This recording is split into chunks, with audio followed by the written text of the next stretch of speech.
الحكم صدق الله تعالى وصدق رسوله النبي الأمي الكريم ونحن على ذلك لمن الشاهدين والشاكرين والحمد لله رب العالمين অদ্য 27 ডিসেম্বর কক্সবাজার জেলার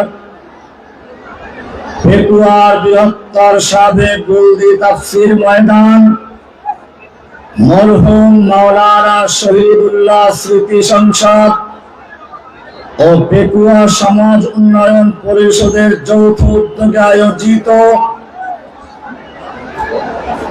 মোহাম্মদ নেয়ামতুল্লাহ নিজামী ভাইয়ের পরিচালনায় অধ্যকার এই মহা জনসমুদ্রের সম্মানিত সভাপতি হাজারাত উলামায়ে কিরাম, বাংলাদেশের বিভিন্ন স্থান থেকে আগত কোরআন ও হাদিসের অনুসারী তৌহিদি জনতা, পর্দার আড়ালে অবস্থানরত আমার মা ও বোনেরা, আল্লাহ সুবহানাহু ওয়া তাআলার মহান দরবারে শুকরিয়া জ্ঞাপন করছি, যিনি আমাদেরকে অধ্যকার এই মহা সম্মেলনে আসার তৌফিক এনায়েত করেছেন। এজন্য বলি আলহামদুলিল্লাহ। আমরা এই মাহফিল করছি এমন একটি মুহূর্তে যখন বিশ্বের সমস্ত কাফের মুশরিক ইসলামের শত্রুরা ঐক্যবদ্ধভাবে মাঠে নেমেছে কিভাবে মুসলিম উম্মাহকে পৃথিবীর মানচিত্র থেকে নিশ্চিহ্ন করে দেওয়া যায়, যার কারণে আজকে মুসলিম উম্মাহর প্রথম কিবলা বাইতুল মুকাদ্দাস ইহুদিদের দখলে। সেখানে প্রতিদিন যুগ যুগ ধরে মুসলিমদেরকে পাখির মতো গুলি করে হত্যা করা হচ্ছে। মুসলিমদের বাড়ি ঘর গুলোকে নিচের থেকে বুলডোজার দিয়ে উপর থেকে বিমান হামলা চালিয়ে গুড়িয়ে দেওয়া হচ্ছে। কাশ্মীরি মুসলিমদেরকে যুগ যুগ ধরে হত্যা করা হচ্ছে।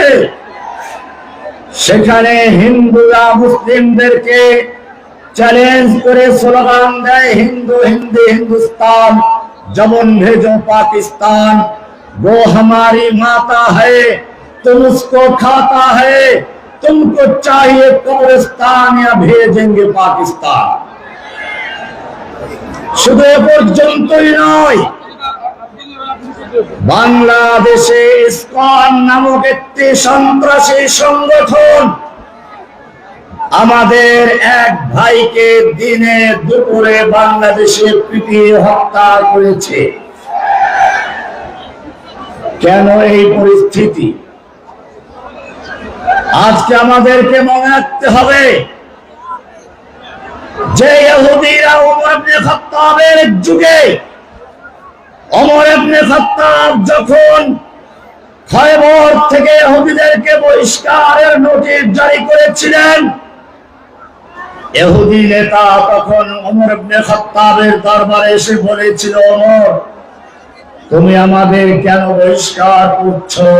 তোমাদের নবী আমাদেরকে এখানে থাকার জন্য অনুমতি দিয়েছিলেন। ওমর ইবনে খাত্তাব রাদিয়াল্লাহু আনহু বলেছিলেন, আল্লাহ দুশমন, সেদিন আল্লাহর নবী যা বলেছিলেন অক্ষরে অক্ষরে আমার মনে আছে। সেদিন আল্লাহর নবী বলেছিলেন, আমি তোমাদেরকে খয়বরে ঠিক ততদিন পর্যন্ত থাকার অনুমোদন করছি যতদিন পর্যন্ত আল্লাহ মঞ্জুর করবেন।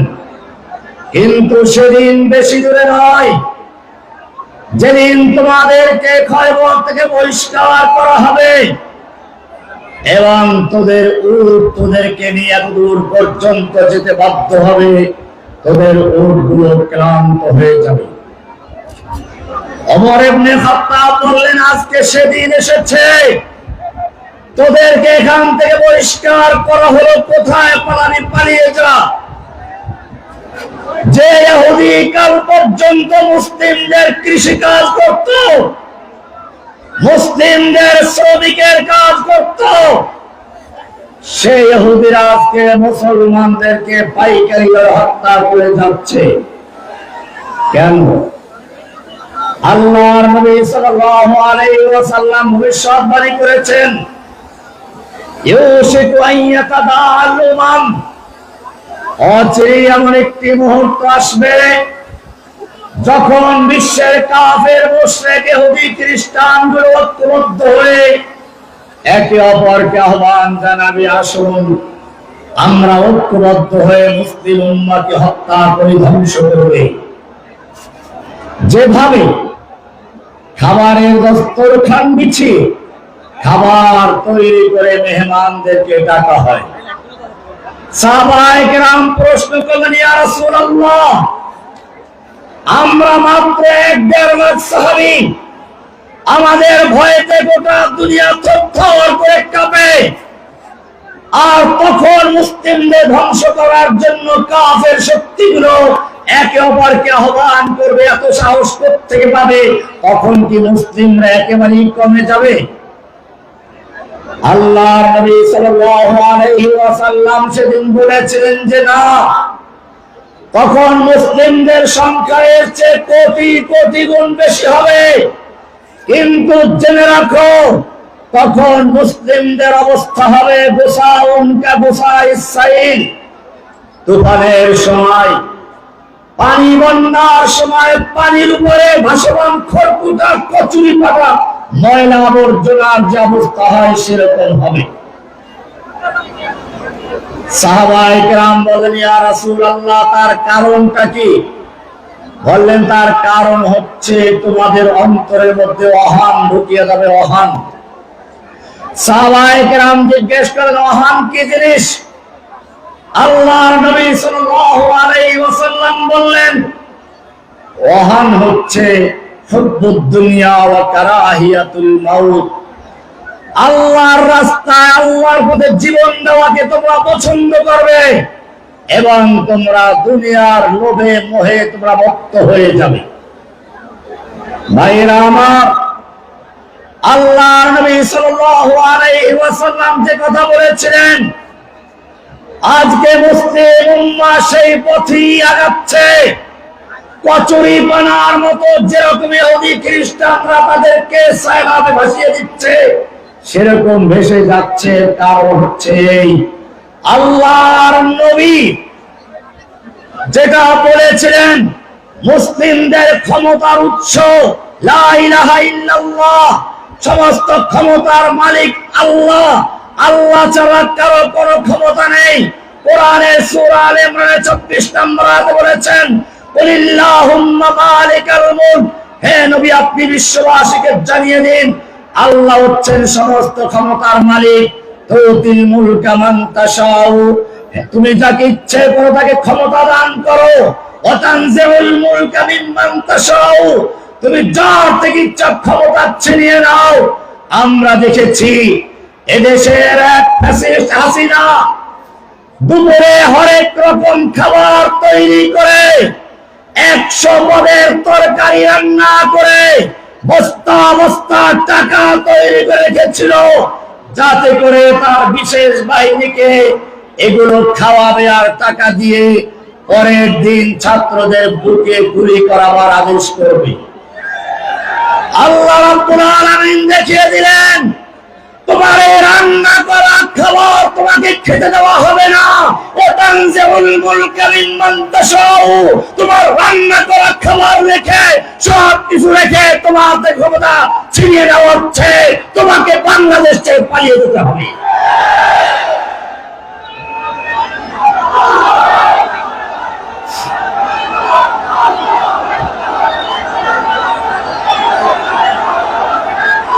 শুধু তাই নয়, অনুরোধ করেছিল কয়েক মিনিটের বক্তব্য রেকর্ড করবে। সেনাবাহিনী জানিয়ে দিল দুই দিক থেকে যেভাবে প্লাবন আসছে তাতে আর তোমার বক্তব্য দেওয়ার কোনো সুযোগ নেই। তুমি যদি বক্তব্য দিতে যাও ৪৫ মিনিটের মধ্যে দুই দিক থেকে আল্লাহর গজব হয়ে আবাবিল পাখি এসে তোমাকে ছিঁড়ে ফিরে কুত্তার মতো কিনে ফেলবে। তুমি সারা জীবন আলেম ওলামাদের কণ্ঠরোধ করেছো, তাফসীর মাহফিল গুলো বন্ধ করেছো, ওলামায়ে কেরামদের বন্দী করেছো, আল্লামা সাঈদী সাহেবকে গ্রেফতার করে কারাবন্দী করে তিলে তিলে তাকে হত্যা করেছো। আমাকেও দীর্ঘদিন কারাবন্দী করে হাতে হ্যান্ডকাফ লাগিয়ে মাথায় হেলমেট পরিয়ে গায়ে বুলেট প্রুফ জ্যাকেট লাগিয়ে পায়ে ডান্ডা বেড়ি লাগিয়ে এরকম ভাবে আমাকে 11 বছর 16 দিন পর্যন্ত কারাগারে নির্জন কারাবাসে বন্দী করা হয়েছিল। আমি আপনাদের বলতে চাই, আমি দেখেছি সে অবস্থায়ও আল্লাহ সুবহানাহু ওয়া তাআলা আমাদের ইজ্জত দিয়েছেন, সম্মান দিয়েছেন। মানুষ সুযোগ পেলে হাত মিলাবার চেষ্টা করেছে, পকেটে টাকা পয়সা হাতিয়ে দেওয়ার চেষ্টা করেছে, কিন্তু আপনারা দেখেছেন আমাদেরকে যারা কারাবন্দী করেছিল আজকে যখন তারাও সেই কারাগারে বন্দী হয়েছে, তাদের মাথায় হেলমেট উঠেছে, তাদের গায়ে বুলেট প্রুফ জ্যাকেট লেগেছে। এবারে জনগণ তাদের সঙ্গে মুসাফা করতে নয়, প্রচার টিম দিয়ে আর ছেঁড়া জুতা দিয়ে তাদেরকে স্বাগত জানায়।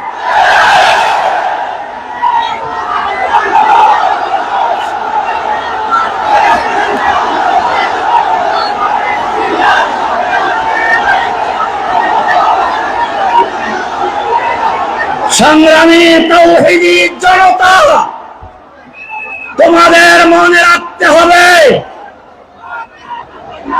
মুসলিমদের মূল শক্তি হচ্ছে ঐক্যবদ্ধ থাকা। কোরআন বলছে ওয়াতাসিমু বিহাবলিল্লাহি জামিআন ওয়া লা তাফাররাকু, তোমরা আল্লাহর রজ্জুকে কোরআনকে ঐক্যবদ্ধভাবে একসাথে ধারণ করো, পরস্পর বিচ্ছিন্ন হয়ো না। বিচ্ছিন্ন যদি হয়ে যাও ওয়ালা তানাযাউ ফাতাফশালু ওয়া তাযহাবা রিহুকুম, খবরদার তোমরা পরস্পর ঝগড়া করো না, বিবাদে লিপ্ত হয়ো না।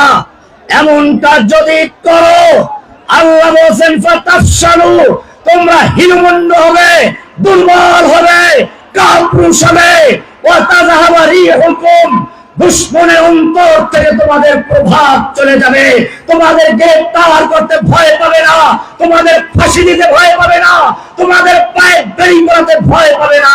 সেটাই হয়েছিল। আমি স্পষ্ট বলতে চাই, যখন সাঈদী সাহেবকে গ্রেফতার করা হয়েছিল তখন যদি বাংলাদেশের সমস্ত আলেম ওলামা তাওহীদি জনতা নিজেদের পারস্পরিক মতবিরোধ ভুলে গিয়ে তার পক্ষে দাঁড়াতো, তাহলে সাঈদী সাহেবকে দূরের কথা আর পরবর্তী কোন আলেমকে গ্রেফতার করার সাহস হতো না। ইতিহাস থেকে শুনুন, মতবিরোধ থাকতে পারে, কিন্তু জেনে রাখবেন দুশ্মনদের মোকাবেলায় সব মতবিরোধ ভুলে গিয়ে ঐক্যবদ্ধ হয়ে মাঠে থাকতে হবে। এটাই আমাদের শিক্ষা দেওয়া হয়েছে। আল্লাহর নবী রাসূলুল্লাহ সাল্লাল্লাহু আলাইহি সাল্লামের খলিফা আলী রাদিয়াল্লাহু তাআলা আনহু যখন খলিফাতুল মুসলিমিন ছিলেন, তখন আমিরে মুআবিয়া রাদিয়াল্লাহু তাআলা আনহুর সাথে রাজনৈতিক দ্বিমত চলছিল, এমনকি যুদ্ধ পর্যন্ত হয়েছিল। এ সময় তৎকালীন সুপার পাওয়ার রোম সম্রাট আমিরে মুআবিয়া রাদিয়াল্লাহু তাআলা আনহুকে পত্র লিখেছিল, আমিরে মুআবিয়া, আমরা জানতে পেরেছি তোমার খলিফা আলী তোমার বিরুদ্ধে যুদ্ধ করছে, তোমার প্রতি অন্যায় অবিচার করছে, তোমার প্রতি জুলুম করছে, আমরা তোমার পক্ষে সাহায্য করার জন্য প্রস্তুত। যদি তুমি চাও তাহলে হোম সম্রাট তার পূর্ণ সামরিক শক্তি দিয়ে তোমার পাশে দাঁড়াতে প্রস্তুত। আর ওমর হযরতে আমির মুআবিয়া রাদিয়াল্লাহু তাআলা আনহু তখন কি বলেছিলেন? এটাই তোমাদের আমাদের জন্য শিক্ষা। আমির মুআবিয়া রাদিয়াল্লাহু তাআলা আনহু বলেছিলেন, ইয়া কাউমার রোম, ও হে রোমের কুকুর, আমার খলিফা আলীর সঙ্গে যুদ্ধ হচ্ছে। এই সুযোগ নিয়ে যদি মুসলিম ভূখণ্ডের দিকে একটা কদম বাড়াতে চাও, মুসলিম উম্মাহকে দখল করার চক্রান্ত করো, জেনে রাখবে আলীর পক্ষে যুদ্ধ করতে গিয়ে সর্বপ্রথম যেই লোকটা জীবন দেবে সেই লোকটা আর কেউ নয়, সে লোকটা হচ্ছে আমির মুআবিয়া রাদিয়াল্লাহু তাআলা আনহু। আমির মুআবিয়া রাদিয়াল্লাহু তাআলা আনহু এক হুঙ্কারে রোম সম্রাট বুঝতে পারলো মুসলিম উম্মার বিরুদ্ধে কোন চক্রান্ত কাজে লাগবে না। ঠিক তেমনি ভাবে আমি বলতে চাই, যখন সাইদি সাহেবকে গ্রেফতার করা হয়েছিল, তখন যদি এদেশের তাওহীদি জনতা তৎকালীন জালেম ফ্যাসিস্ট হাসিনাকে জানিয়ে দিত, ওহে জালিম, জেনে রাখবি সাইদি সাহেবের সঙ্গে রাজনৈতিক ভাবে দ্বিমত থাকতেই পারে, আমাদের মুসলিম দলগুলোর মধ্যে বিভিন্ন মতভেদ থাকতে পারে, কিন্তু জেনে রাখবি আমাদের একজন আলেমের উপরে যদি হামলা হয়, আমরা সকলে ঐক্যবদ্ধ হয়ে তার পক্ষে বুকের তাজা রক্ত ঢেলে দেওয়ার জন্য প্রস্তুত।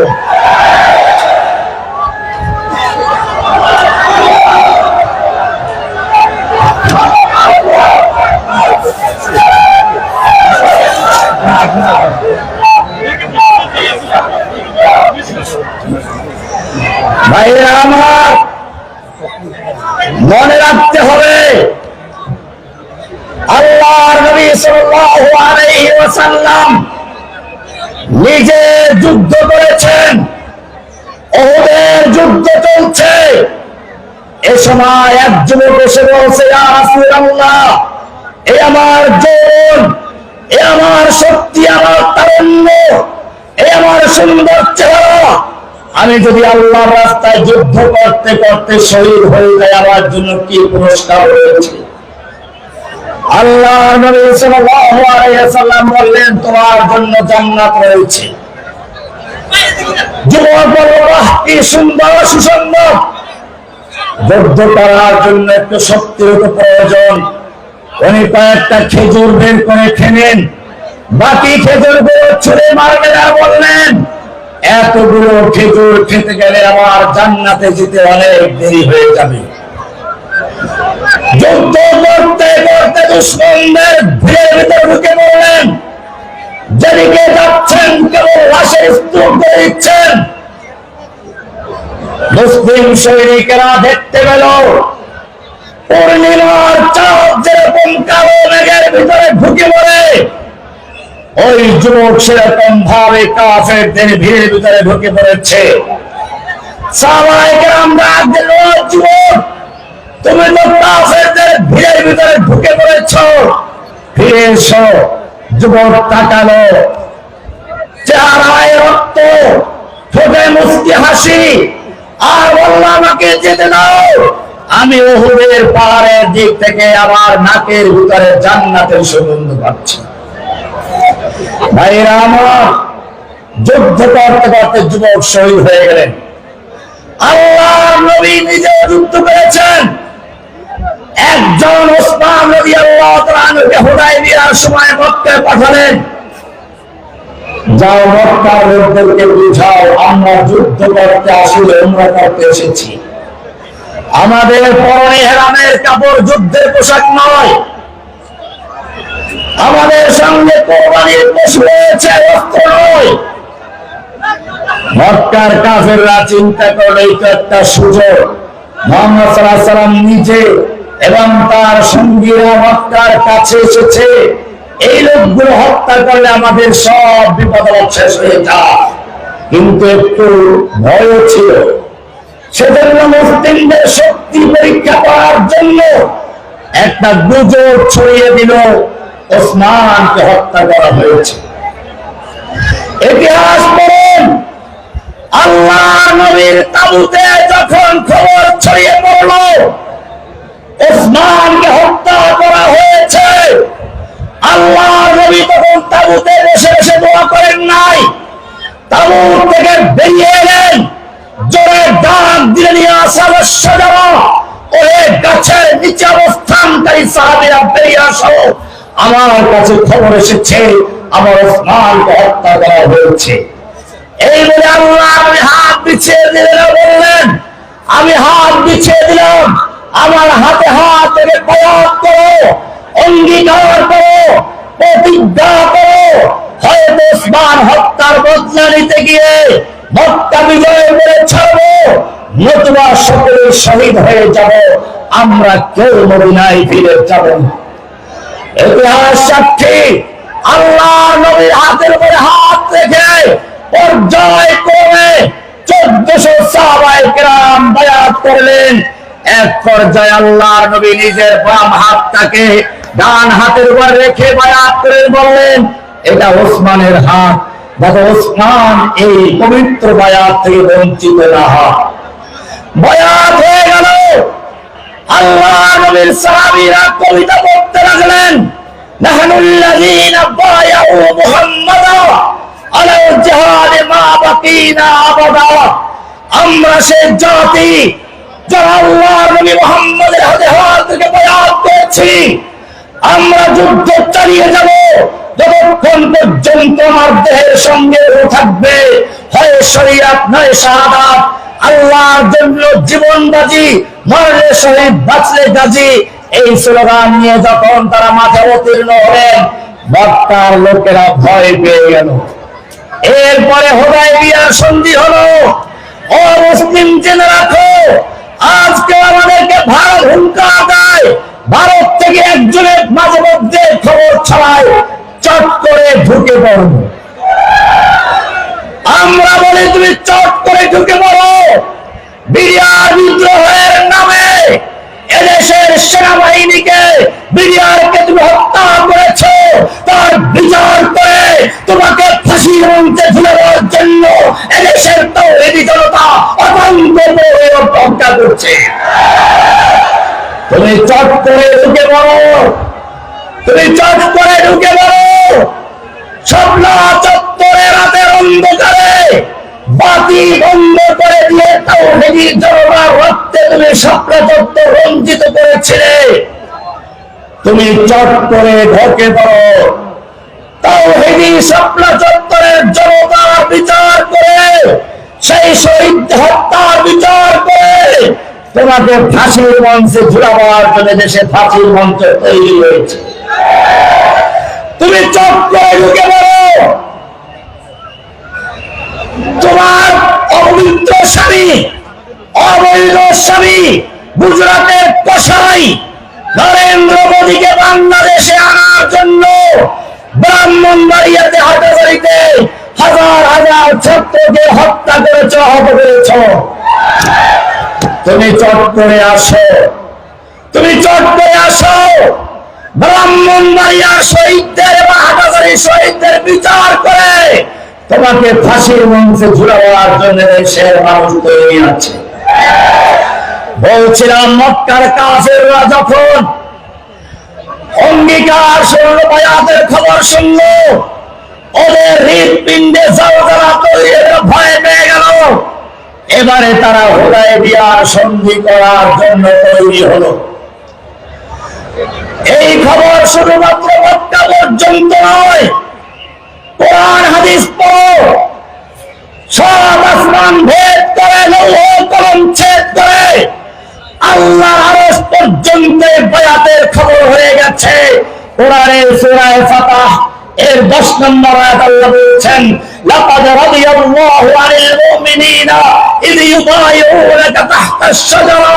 হে নবী, আপনার প্রতি আল্লাহ তাআলা সন্তুষ্ট হয়েছেন, মুমিনদের প্রতি আল্লাহ তাআলা রাজি খুশি হয়েছেন, সন্তুষ্ট হয়েছেন যখন তারা আপনার হাতে হাত থেকে বায়াত করছিল গাছের নিচে বসে।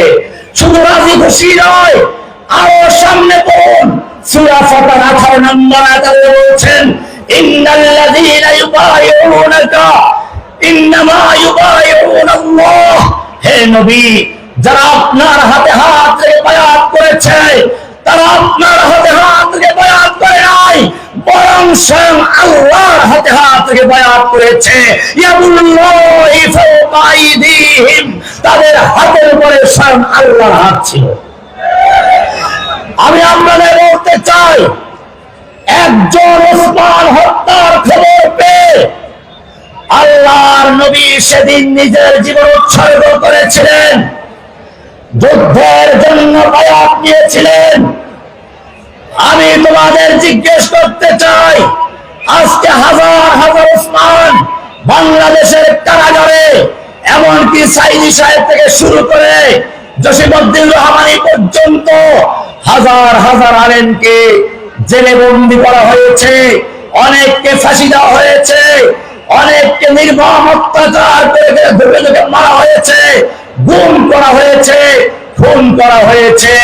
এমনি ভাবে বিশ্বের বিভিন্ন প্রান্তে মানুষদেরকে অত্যাচার করা হচ্ছে, মুমিনদের হত্যা করা হচ্ছে। কোরআনের ভাষায় আহ্বান জানানো হচ্ছে ওমা লাকুম লা তুকাতিলুনা ফি সাবিলিল্লাহ। আল্লাহ বলছেন, হে যুবকেরা, তোমাদের কি হলো? তোমরা লড়াই করছো না, আল্লাহর পথে যুদ্ধ করছো না, অথচ আল মুস্তাদাফিনা মিনার রিজালি ওয়ান নিসাই ওয়াল বিলদান, অসহায় শিশু, নারী, পুরুষ ফরিয়াদ করে বলছে রব্বানা আখরিজনা মিন হাযিহিল ক্বরিয়াতি যালিমা আল্লাহ। হে আমাদের রব, তুমি আমাদেরকে জালিম ও দোষিত জনপদ থেকে রক্ষা করো, তুমি আমাদেরকে জালিমদের হাত থেকে বাঁচাও। ওয়াজআল লানা মিন লাদুনকা ওয়ালিয়্যা, তুমি আমাদের জন্য পাঠাও ওলি, তুমি আমাদের জন্য পাঠাও সাহায্যকারী। ও আমার যুবকেরা, আমি জিজ্ঞেস করতে চাই, আজকে সারা দুনিয়ার মুসলিমদের বাঁচানোর জন্য, কারাবন্দী আলেমদের মুক্তির জন্য, কারাবন্দী ভাইদের মুক্তির জন্য যদি প্রয়োজন হয় বুকের তাজা রক্ত ঢেলে দিয়ে আল্লাহর পথে যুদ্ধ করার জন্য কারা কারা তৈরি আছে?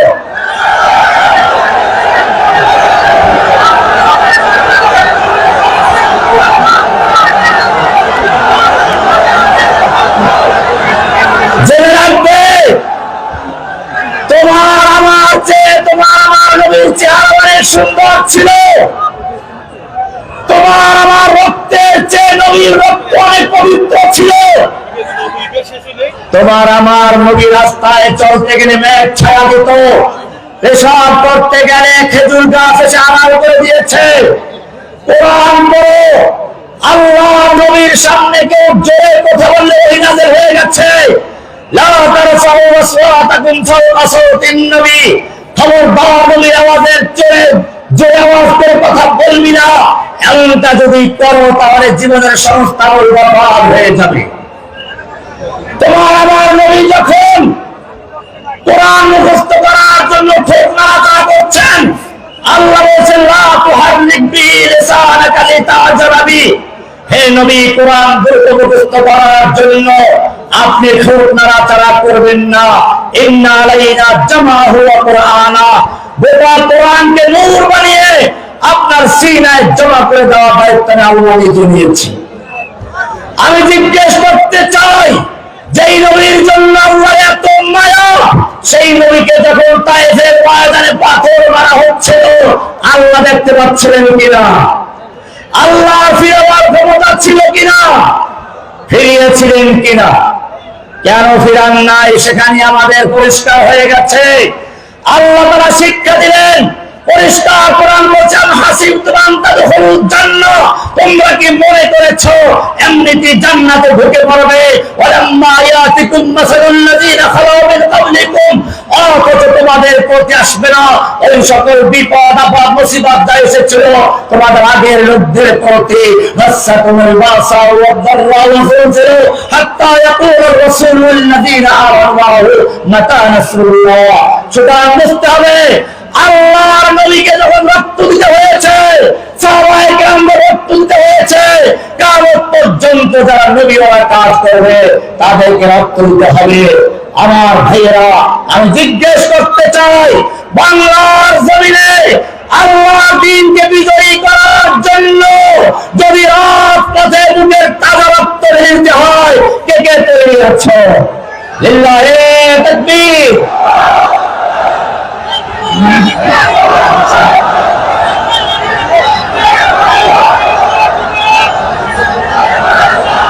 وآخر دعوانا الحمد لله رب العالمين. السلام عليكم ورحمة الله تعالى وبركاته.